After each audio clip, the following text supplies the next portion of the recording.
You're out of the house. Grab your stuff at the garage. My dad texted me and gave the house to my sister because she deserved it after years of doing nothing. So I replied, guess who's paying the mortgage? I am 32. I work as a regional manager for a distribution company. Boring job, decent pay, nothing special. Live with my parents and have for a while now. Yeah, I know how that sounds, but it made sense at the time. Got a girlfriend, Vanessa, who works at a dental office. Been together about a year and a half. My parents do not really like her much, but whatever. My sister Emma is 29, married to this guy Brandon. They're the golden children. Cannot do anything wrong in my parents' eyes. I'm more like the backup plan, the reliable one who shows up when they need something fixed. So anyway, this happened on a Tuesday. Regular boring Tuesday at work, sitting in my office, pretending to care about inventory reports when my phone buzzes. Text from Dad. You're not welcome home anymore. We changed the locks. Your stuff is in the garage.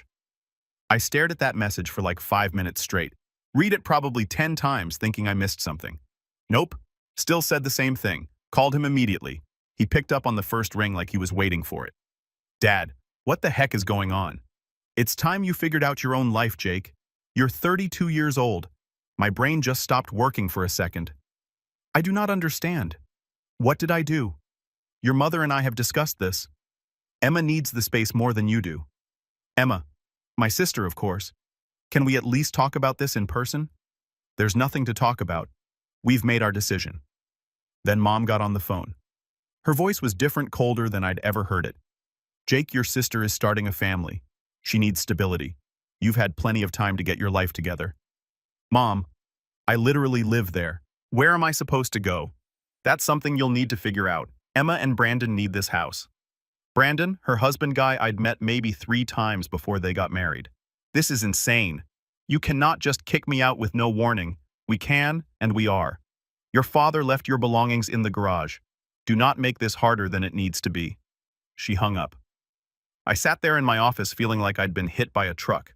My assistant manager, Dave, asked if I was okay. I told him I had to leave early and just walked out, drove straight to the house.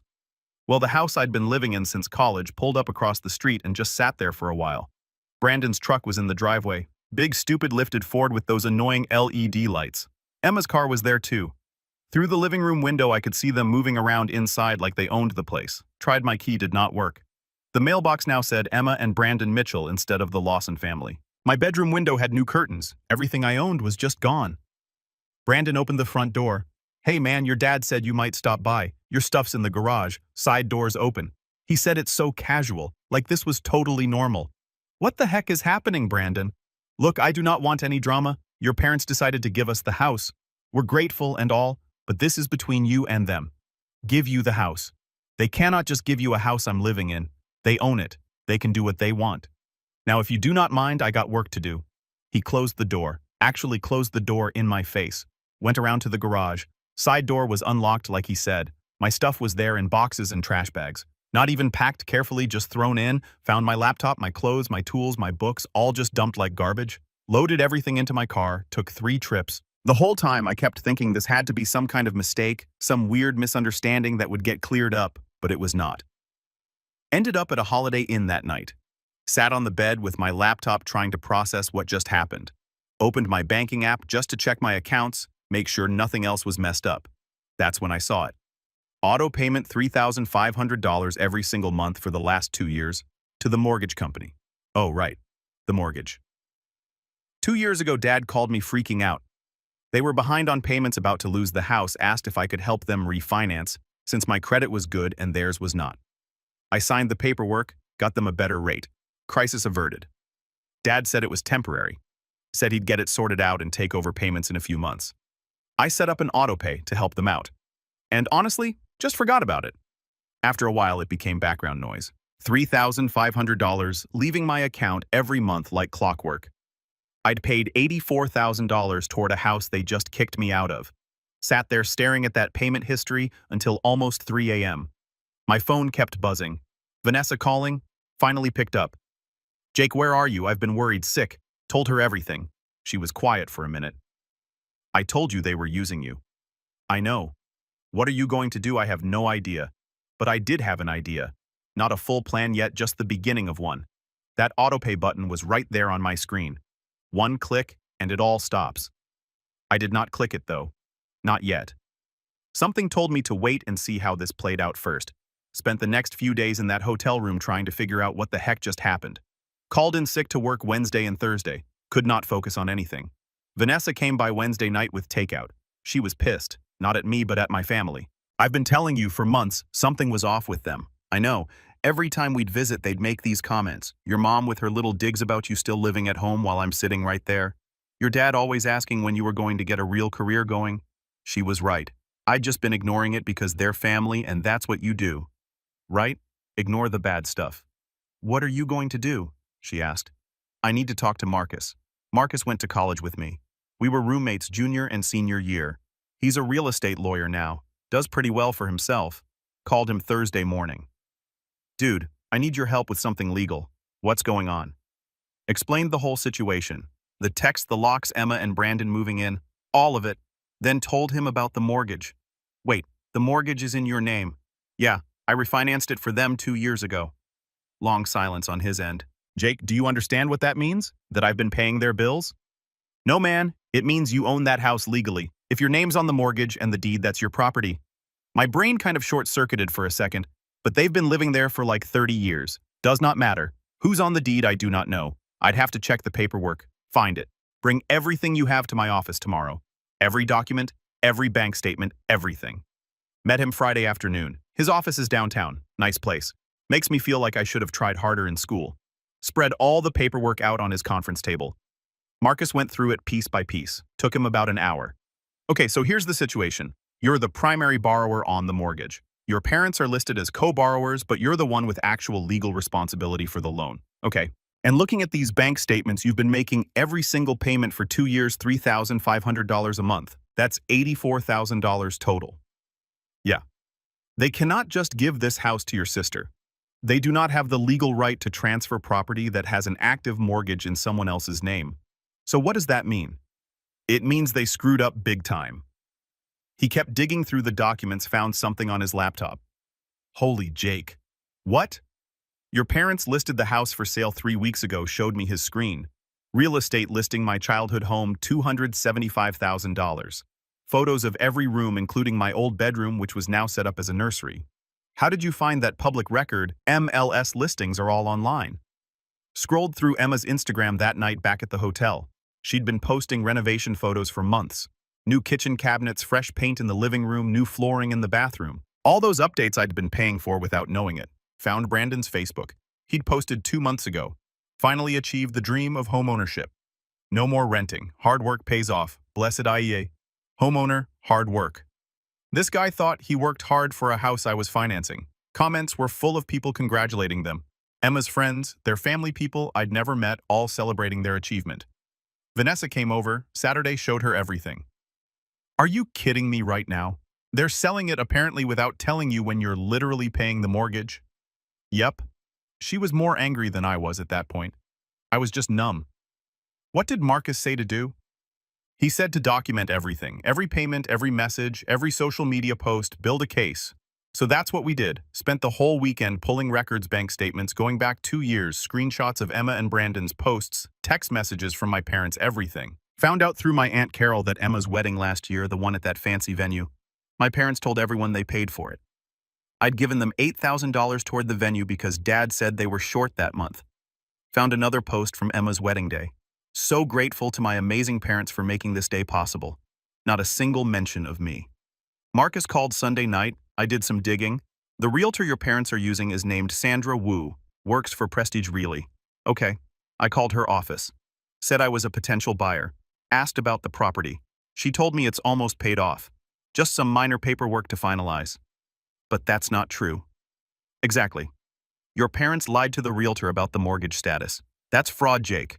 If they try to sell this property without disclosing the existing loan, they're breaking the law. Sat there that night staring at my banking app. That auto pay sitting there. $3,500 scheduled to go out in 3 days. The house listing was active. They were showing it to buyers planning to pocket the money. While I kept paying, Marcus texted, "Do not cancel the payment yet. Let's see what they do first." But I was done waiting. Monday morning, I logged in and canceled the auto pay. Then I waited for them to notice. First thing I did after canceling that payment was find an apartment. Was not going to stay in that hotel forever. Found a decent one-bedroom across town. Nothing fancy, but it was mine. Signed the lease Tuesday, moved in Wednesday. Vanessa helped me unpack the boxes from the garage. Most of my stuff was fine. Some things were broken, but whatever. How does it feel? She asked. Weird? Good. Weird, though. You seem different. I've got an extra $3,500 in my account this month. First time in 2 years. We ordered pizza that night. Sat on my floor because I did not have furniture yet. Felt more at home than I had in months. Checked my phone. 0 messages from my family. Took Vanessa to a nice restaurant Friday night. Place I'd always wanted to try but could not afford. Spent $200 on dinner and did not even feel bad about it. My phone was sitting on the table. Still nothing from them. Brandon posted on Saturday. Photo of him in the backyard grilling. Caption, Saturday vibes at the new place. My grill. He was using my grill that I'd left in the garage. The one I bought 3 years ago. Screenshotted it, added it to the folder Marcus told me to keep. Emma posted Sunday. Picture of paint swatches. Cannot decide on nursery colors. Help. Nobody asked where the nursery was or how they could afford a whole house. Everyone just treating it like they'd earned it somehow. Second week they started calling. Mom left sweet voicemails. Dad sent tense texts. Emma asking if I'd heard from them. I ignored all of it. Third week is when the panic started showing. Monday 3 missed calls from Mom. No voicemails. Tuesday 2 missed calls from Dad. 1 voicemail. Jake, this is getting ridiculous. Call me back. His voice sounded tense. Wednesday. Mom left another voicemail. Voice higher than normal. Jake, sweetie, please call me back. There's something we need to discuss about the house. It's important. And there it is. The house. Sent the voicemail to Marcus. He replied, they noticed. Do not answer yet. Thursday afternoon. Unknown number called. Let it go to voicemail. Hello, Mr. Lawson. This is Sandra Wu from Prestige Realty. I'm working with your parents on the sale of the property at 847 Maple Street. We've encountered some complications with the closing process, and I need to speak with you about the mortgage situation. Could you please give me a call back at your earliest convenience? Her voice was professional, but I could hear the frustration underneath. Sent the voicemail to Marcus. He called me immediately. The buyers probably found the mortgage discrepancy during their title search. The whole sale is probably falling apart right now. Good. You want me to call the realtor? Not yet. Let them panic a little more. Friday was insane. My phone went crazy. Mom called 4 times. Dad called 3 times. Emma called twice. Emma left a voicemail. Okay, what the heck is going on? The bank keeps calling Mom and Dad about payments or something. Do you know anything about this? An hour later, she called again. This time I answered, Jake? Oh my God, finally. What is happening with the house? You tell me you live there. The bank is calling saying something about missed payments and I do not understand. Mom and Dad said the house was paid off. Huh. That's weird. Wait long? Pause. Is the mortgage in your name? Paperwork's funny like that? Are you serious right now? You've been paying it this whole time, was not anymore? What does that mean? Means I stopped paying for a house I do not live in anymore. Remember? You guys changed the locks. Oh my God. She hung up. 10 minutes later, Dad called. I let it ring. Voicemail. I do not know what game you're playing, but this needs to stop. Call me back immediately. Then Mom called. Voicemail. Please, honey, we really need to talk. Something's wrong with the mortgage company. They're saying we're behind on payments. Texted Dad back. Not playing games. You said you'd figure out your own arrangements, so figure it out. Saturday morning, Vanessa came over with coffee. How many times did they call yesterday? Stopped counting at 20. We sat there watching a movie while my phone kept lighting up. Each buzz felt better than the last one. Sunday night, Emma sent a long text. Jake, please talk to us. I do not know what's happening, but we can work this out. Mom and Dad are really stressed and the realtor keeps calling them about problems with the sale. Please just call them back. I read it twice, then turned my phone off. Vanessa looked at me. You good? Never better? My phone was still off, sitting on the table silent for the first time in days. Marcus texted my work phone. They're probably going into full panic mode by now. You ready for the next step? I replied. Yeah, let's do this. A mom texted Saturday morning.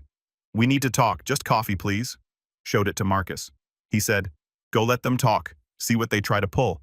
Vanessa offered to come. Nah, I got this, but stay on speed dial just in case. Met them at a diner halfway between my apartment and the house. Got there first, ordered coffee, waited. They showed up 10 minutes late.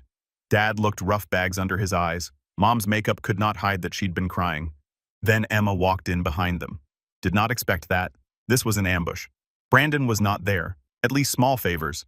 They sat down across from me. Emma was showing now, probably 5 or 6 months along. She had that pregnancy glow people talk about. Made the whole thing feel even more manipulative. Nobody said anything for a minute. Dad started, "There's been some confusion about the house finances." I just drank my coffee. Let him talk. "We did not realize you were still making the mortgage payments for 2 years, $3,500 every month. You really did not notice $84,000, Mom jumped in. "We thought your father was handling it, and I thought Dad owned the house. Turns out we were both wrong." Emma's eyes were red. "We thought it was paid off. Mom and Dad told us it was their gift to us. You cannot gift something you do not own. That's just stealing. We put our savings into that house," Emma said, voice getting louder. "New kitchen, new floors, everything. Show me the deed with your name on it then. Mom and Dad gave it to us legally because the bank seems pretty confused about that." She was getting loud enough that other people were staring. "Did not care.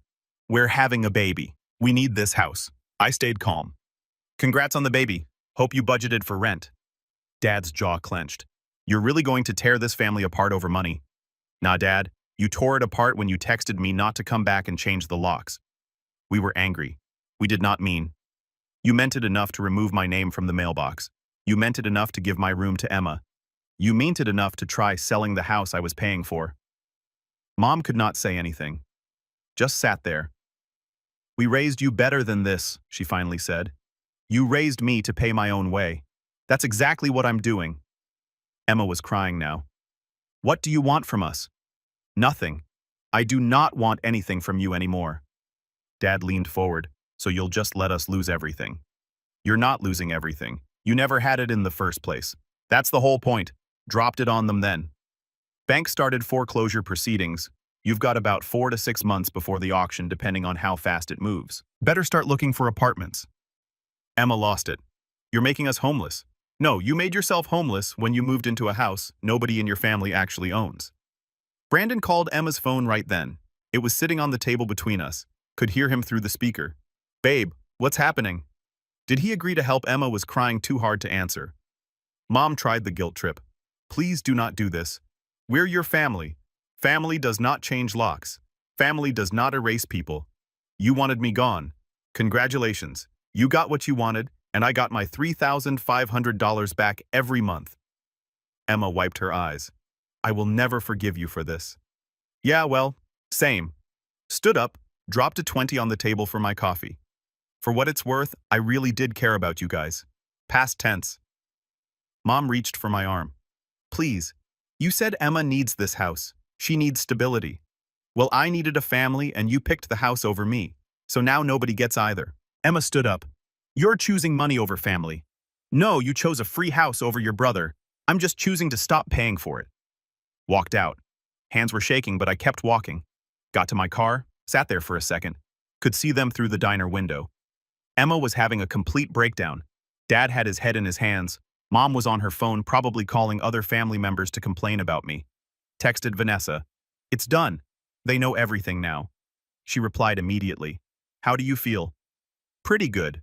Started the car, drove back to my apartment with my name on the lease, my furniture, my rules. Phone started blowing up 20 minutes later, extended family asking what was going on. Aunt Carol, Uncle Jim, cousins I had not talked to in years. Sent them all the same thing. Screenshots of the bank statements showing my payments. Screenshot of Dad's text telling me not to come back. Screenshot of the house listing. Let the evidence speak for itself. Most of them stopped asking questions after that. Vanessa came over that night with Chinese food. Your sister posted on Facebook. What did she say? Something about family betrayal and fake people? Real vague. Her friends are all commenting asking what happened. She say my name? No, but it's pretty obvious. Let her post whatever she wants. I've got receipts. We ate on my couch. My actual couch that I bought last week. You think they'll keep trying? She asked. Probably. But I'm done responding. Phone buzzed. Dad calling. Let it ring out. Feels good, does not it? Vanessa said. What? Not being their backup plan anymore. Yeah, it really did. The first week after that coffee meeting, Emma went completely insane on Facebook. Started with vague posts. You really find out who people are when things get hard. Then blood does not mean anything to some people.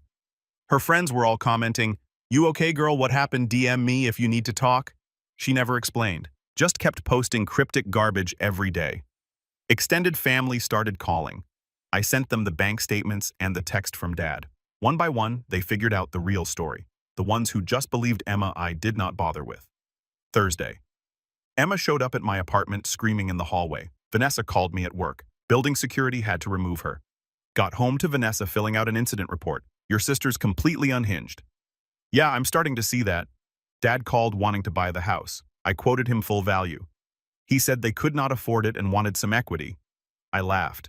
Mom got on crying about Dad's blood pressure, told her he would not have mortgage payments to stress about soon. Hung up. Emma posted a long rant on Facebook naming me directly. Made it sound like I randomly screwed them over. Family who knew the truth called her out in the comments. She deleted it within 2 hours and blocked half the family. Months went by. Foreclosure paperwork kept moving forward. Marcus handled most of it, kept me updated on timelines and court dates. Friday, I got a cease and desist from some fake lawyer Brandon and Emma hired. Template website garbage. Marcus laughed. Sent back a real legal letter mentioning mortgage fraud and potential criminal charges. That shut them up for 2 weeks. Mom started texting old photos. Me and Emma as kids, family holidays. Vanessa pointed out none were recent. All from 10 years ago. They've been erasing you for a while, she said. You just did not see it. Blocked their numbers that night. Marcus called Saturday. Auction scheduled 3 weeks from now. Friday at 10 a.m. Should I go? It's your property. Might be interesting to watch. Yeah, I think I will. Want me there? Nah, but thanks. Vanessa insisted on coming, though. I'm not missing this. I want to see their faces when it's over. Could not argue with that. Day of the auction, I woke up feeling weird. Not nervous exactly, just aware that today was going to change everything. Vanessa met me at my apartment. You ready for this? As ready as I'm going to be. County Courthouse steps at 10 a.m. Got there 15 minutes early. Place was more crowded than I expected. Maybe 20 people standing around with folders and clipboards. Real estate investors mostly. You could tell by the way they were dressed and talking to each other about property values and renovation costs. Spotted Sandra the realtor looking tired. She came over, apologized for the situation, said if she'd known the truth she never would have taken the listing. I just nodded. 9:55 a.m. My family showed up. Brandon's truck pulled up. That stupid lifted Ford with the LED lights, and all 4 of them got out. They all looked terrible. Emma was obviously pregnant now, had to be at least 8 months. Mom's hair was a mess.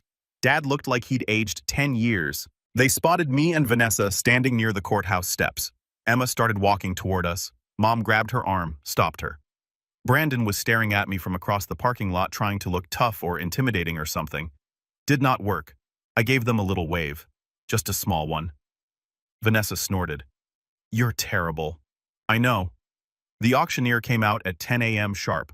Older guy with a clipboard and a microphone. All right, folks. We've got several properties today. First up is 847 Maple Street. He rattled off the details. 3-bedroom, 2-bath, 1,800 square feet. Needs some work but solid bones. We'll start the bidding at $200,000. One of the investors dropped out. $265,000. Going once, going twice. Last investor left, raised his paddle one more time, but nobody else bid. Sold for $265,000 to bidder number 47. Gavel came down. That was it. 20 minutes, and it was over. Years of family drama ended by some guy with a paddle and a bored voice. Emma literally collapsed onto one of the benches. Not like fainting, just her legs gave out. Brandon was yelling at the auctioneer about something. No idea what, like the guy was going to reverse the auction because Brandon was upset. Mom and Dad just stood there looking completely defeated. Dad saw me watching, started walking over. Vanessa tensed up. Want me to? Nah, let him come. He stopped about 3 feet away. You happy now? Happy is not the word, but I'm not unhappy. Your sister's about to have a baby. 8 months pregnant and now she's got nowhere to go. She's been pregnant for a while, had plenty of time to figure out housing. This is who you've become, this cold. You sent me a text saying, do not come back and change the locks. You taught me how to be cold, Dad. Mom walked up behind him. We're going to lose everything because of you. No, you already lost it. This just made it official. Emma stumbled over makeup running down her face. I hate you. Do you hear me? I hate you. I did not say anything. We're homeless because of you. Homeless. You're homeless because you moved into a house that nobody in your family owned or paid for. That's called bad planning. Brandon stepped up, got in my face. Watch how you talk to her. Vanessa moved between us fast. Or what, Brandon? You going to assault him right here with all these witnesses and that courthouse camera pointed at us? She gestured at the security camera above the entrance. Brandon backed off. Emma's voice went quiet. Scary. Quiet.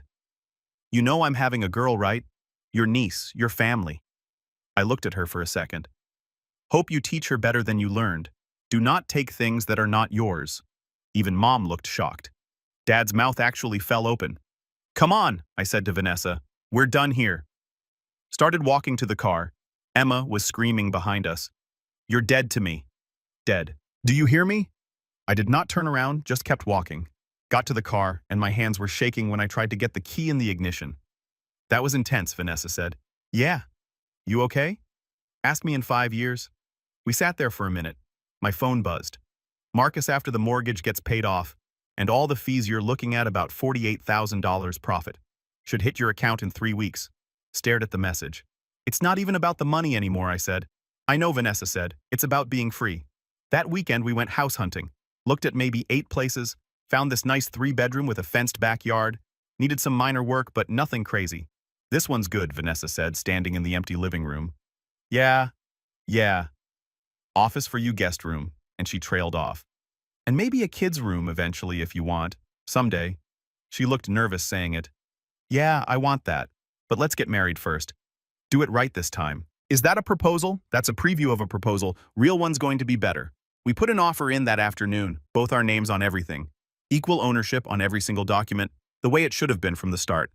Offer got accepted Monday morning, sat in my apartment that night looking at the paperwork. My house actually mine with someone who actually gave a darn about me. 6 months went by. 6 months of actually living my life instead of fixing everyone else's problems.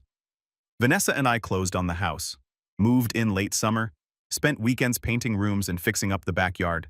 Her cat claimed the bedroom window as his spot. Everything felt right for once. Work promoted me to senior regional manager. Better pay, better hours. Actually had time to do things I wanted to do. Zero contact from my family. Blocked numbers, stayed blocked. Social media stayed quiet. Life was good. Then Saturday morning my phone rang. Unknown number. Almost let it go to voicemail. Something made me answer. Jake, it's Emma. Her voice sounded different. Tired, defeated. What do you want? Please, do not hang up. I need to talk to you in person. Please. Every instinct said no, but I was curious. Where? That diner on 5th Street, the one near the old mall. When today? If you can. I know it's last minute, but 1 p.m. Come alone. Okay, thank you. Hung up. Vanessa was making coffee in the kitchen. That was Emma. What did she want? Do not know. Meeting her at 1 p.m. Want me to come? Nah, but thanks. Got to the diner at 12:55. Emma was already there in a back booth. She had the baby with her, little girl sleeping in one of those car seat carrier things. Emma looked exhausted. Not just new mom tired, defeated tired. Sat down across from her without saying anything.